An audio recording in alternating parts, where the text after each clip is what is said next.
Du coup, passons au deuxième joueur du jour, George Hill, si tu veux bien. George Hill, 10 saisons sur la décennie, 12 points de moyenne, c'est assez peu, et 29 minutes de moyenne sur cette décennie quand il jouait. Minutage total, 18 000 minutes, 53e total de la décennie, c'est pas mal, 630 matchs.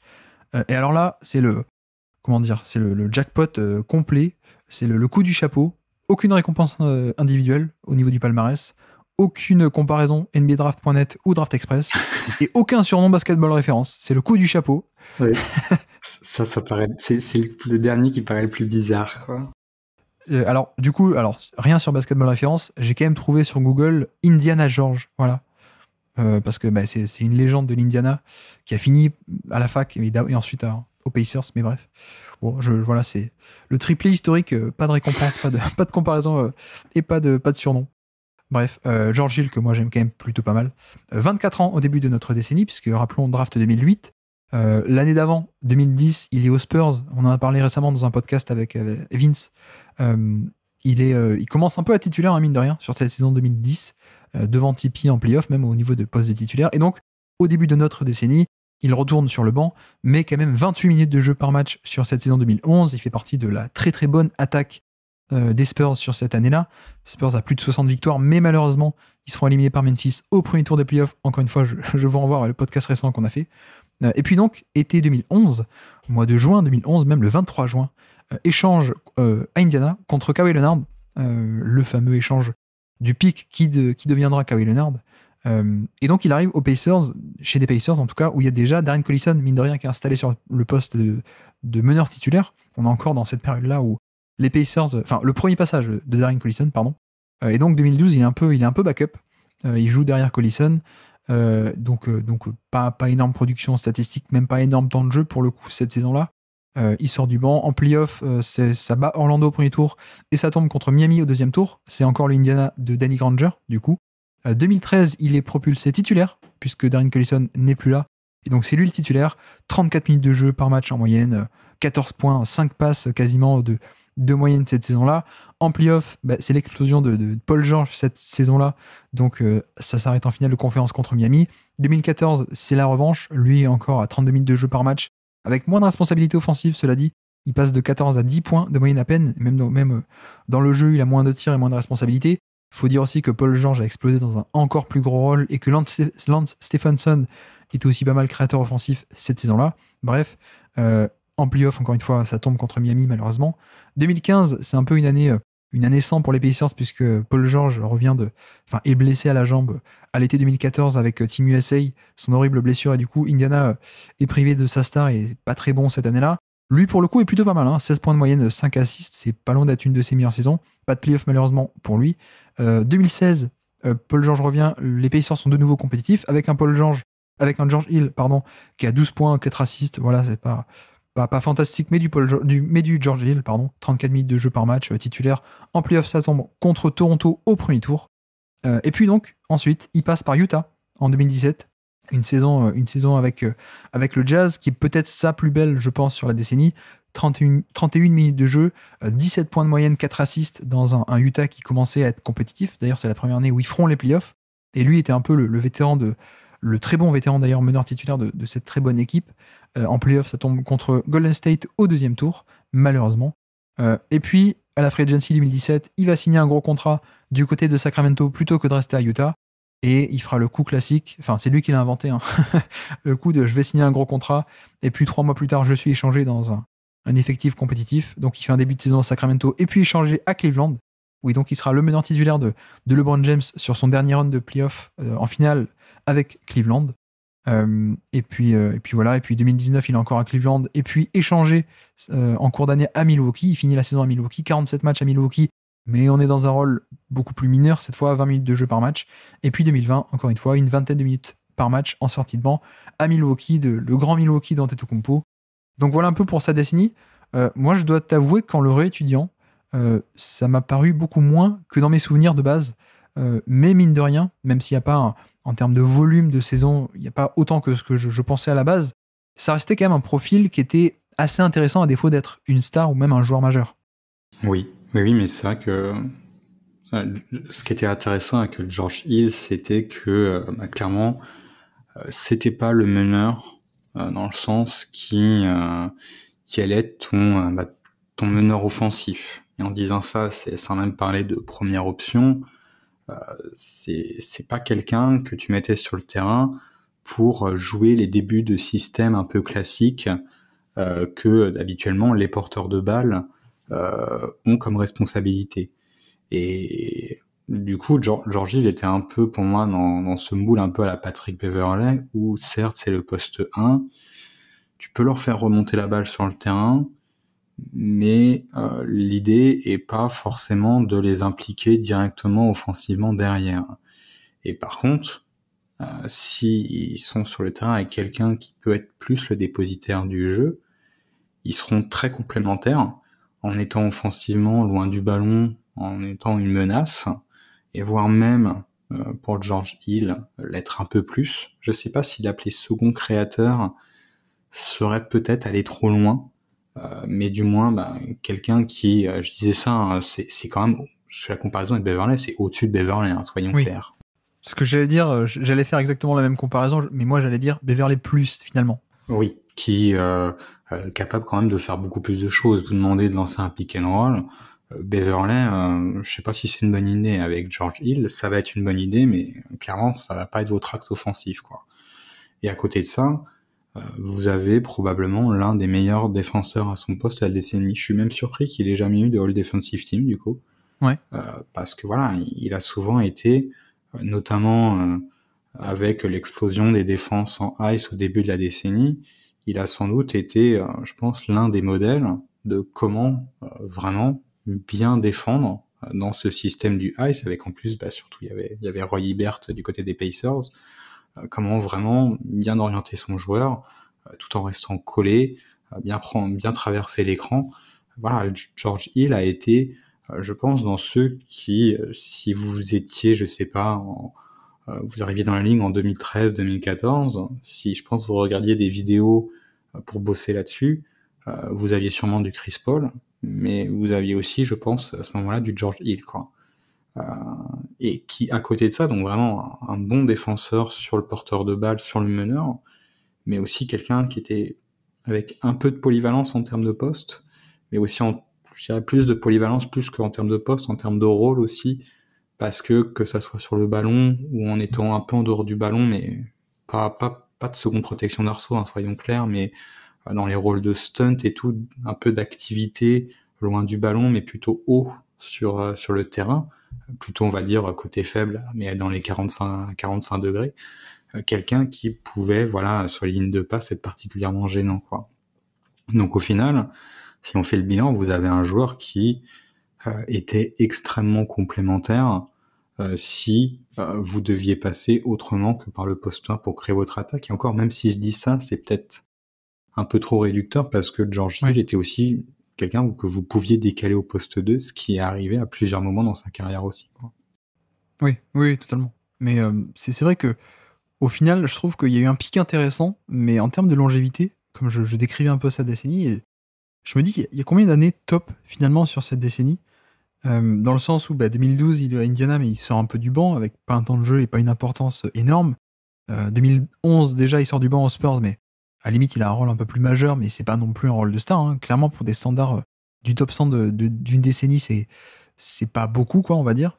Mais bref, donc ça fait déjà 2 saisons, bon, on peut un peu nuancer.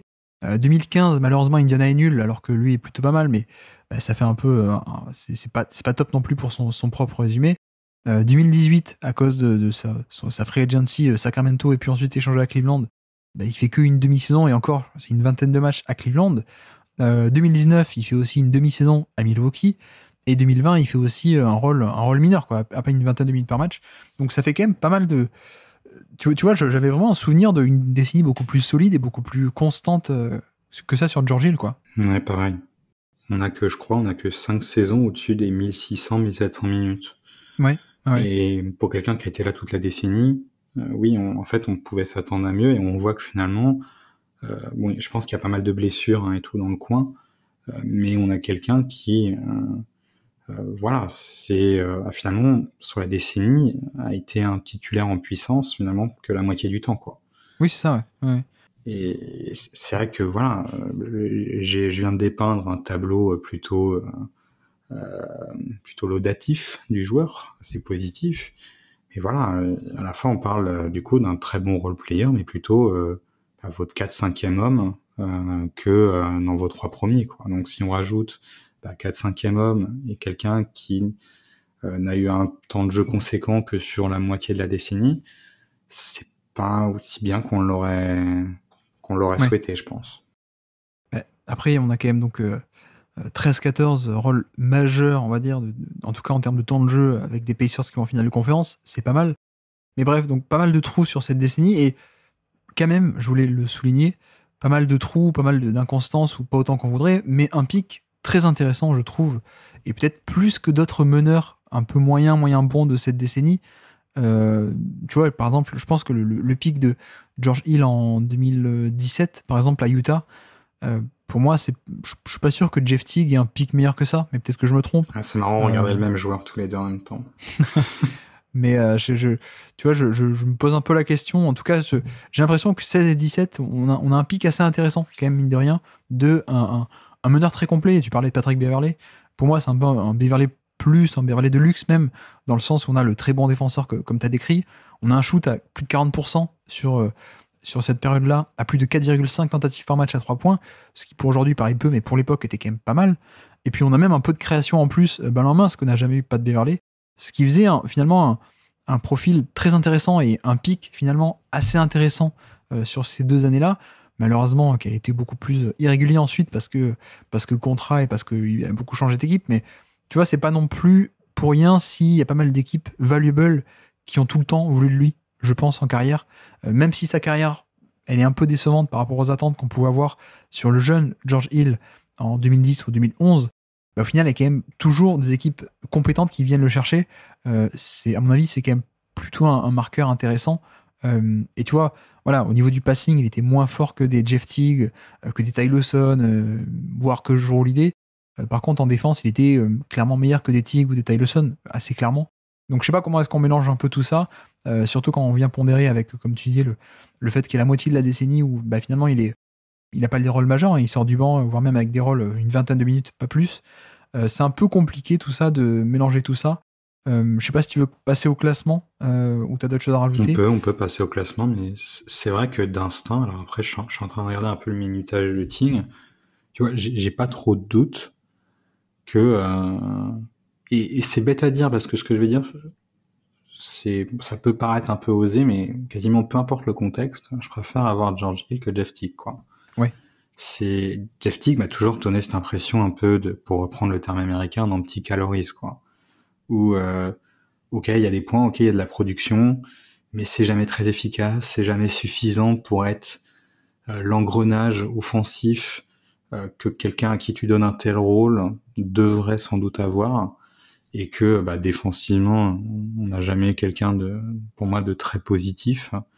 Je préfère finalement avoir un George Hill au rôle plus réduit, qui va laisser les autres plus s'exprimer, quitte à ce que ça soit plus ou moins bon, mais où je sais que lui, sa production, ça sera le lion, quoi qu'il arrive, qui sera bon, quoi. Ou défensivement, comme je disais, que ça soit sûr et loin du ballon, il sera capable d'avoir toujours cet impact, pour moi, qui sur son poste est pas loin d'être un impact de All Defensive Team. Et offensivement, oui, tu peux pas lui donner une grosse part du gâteau, mais tu sais que il restera, même si les autres sont pas très bons autour de lui, il fera le lion pour que les autres aient au moins du spacing pour opérer. Si tu as un intérieur qui est plutôt fuyant, Georgie sera capable de jouer le pick and roll pour commencer à l'installer. On sent que c'est bien plus facile d'avoir un contexte, quitte à ce que ça soit un contexte d'équipe médiocre qui soit viable avec George Hill, que je trouve que c'était le cas avec Tig. Alors après, Tig, on parle de 1, 2, 3, 4, 5, 6, 7 saisons au-dessus des 2000 minutes pour le coup, quoi. Ouais. Donc encore une fois, on en vient au jeu de la pondération, mais pour ce qui est du profil et on va dire d'une production qui serait décorrélée des minutes, je préfère avoir Georgie. Oui, mais aujourd'hui, le critère, c'est quelle valeur tu as ajouté, donc on est un peu obligé de prendre en compte ça. Mais je suis d'accord, le pic de George Hill, comme je te disais, moi je suis d'accord que Je pense que je préfère assez largement George Hill. Alors pour l'instant, Jeff Teague est 43. Si on prend ça en point de repère, sachant qu'on a Ty Lawson 45, un peu en dessous.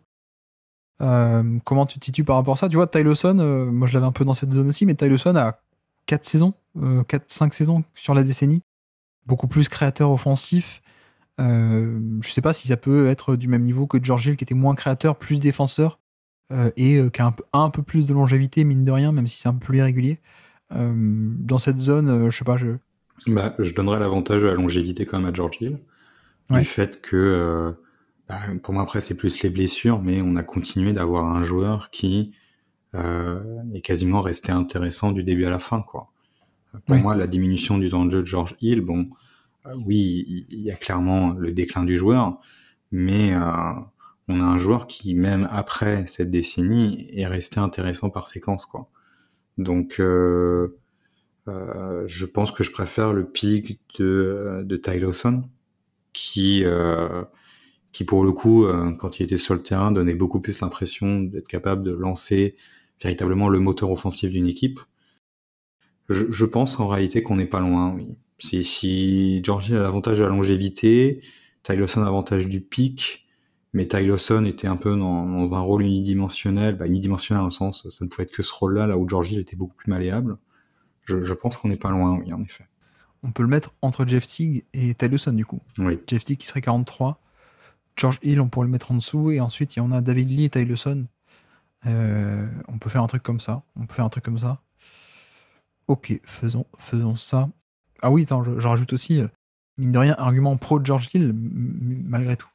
3600 minutes de playoff, c'est le 13e total de la décennie, mine de rien. Donc, pas mal de fluctuations au niveau de son importance et ses rôles en saison régulière. Mine de rien, 13e total de playoff en termes de minutes. 113 matchs aussi de playoff, 13e total.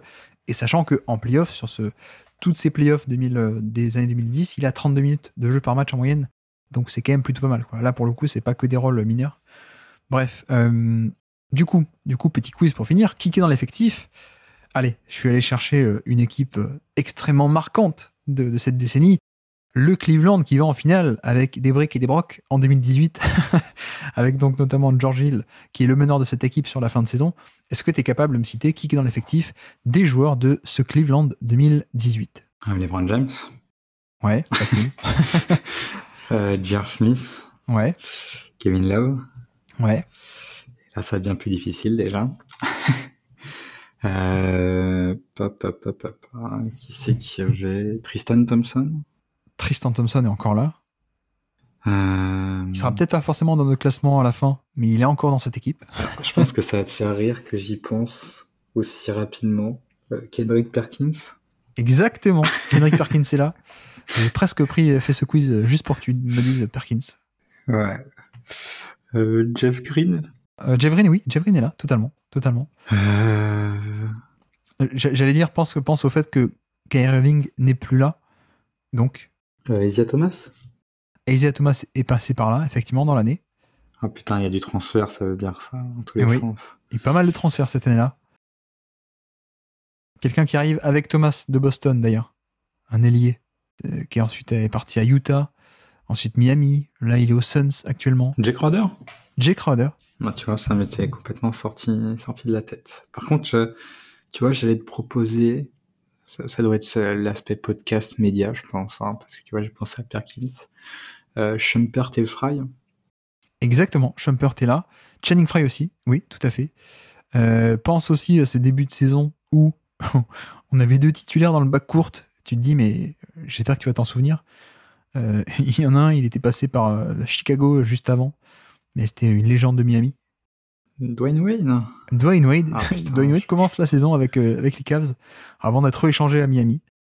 Et l'autre, on avait cru que c'était la fin de carrière à Cleveland. Ensuite, il s'est relancé en tant que meneur backup à Minnesota, ensuite à Détroit. Actuellement, il est au Knicks. Ancien MVP. Rose. Derrick Rose, effectivement. Putain, Derrick Rose a commencé cette année-là. D'ailleurs, je crois qu'il y a un échange avec quelqu'un qui vient en échange de Jay Crowder, qui est re-échangé en février. On avait Rodney Hood qui revenait en échange. Ah, ça c'est marrant, ça me parle plus. Rodney Hood sur le maillot des Cavs. Je sais pas pourquoi.